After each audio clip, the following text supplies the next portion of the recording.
যদি আমরা একটা ভালো নির্বাচন করতে পারি, সেই নির্বাচনের মধ্যে জনগণের প্রতিনিধিকে নিয়ে আসতে পারি, তাহলে আমাদের সমস্যার কিন্তু সমাধান হবে। প্রিয় বন্ধুগণ, আরেকটা কথা আমাদের মনে রাখতে হবে যে আজকে এই বিজয়কে, ছাত্র জনতার যে বিজয়, সেই বিজয়কে নস্যাৎ করার জন্য একটা মহল কাজ করছে অত্যন্ত সচেতন ভাবে। আমাদের মধ্যে আবার বিভেদ সৃষ্টি করার চেষ্টা করছে।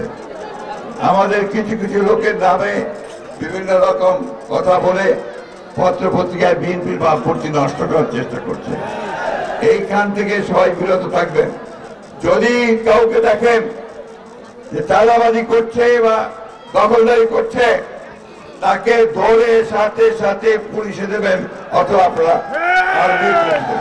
এই ব্যাপারে আমাদের কোন রকমের কোন সুপারিশ থাকবে না। আমরা পরিষ্কার বিএনপির কোন লোক এটা করতে পারে না। আপনাদেরকে এটা প্রতিরোধ করতে হবে বন্ধুরা। এই কথাটা মেসেজটা খুব ক্লিয়ার। আমরা বন্যা দুর্গত মানুষের পাশে দাঁড়াতে এসেছি, আমরা দাঁড়াবো।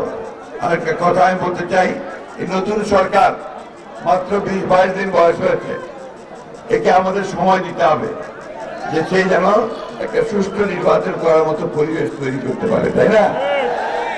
আগে ভাগে বেশি কথা বলা ঠিক হবে না।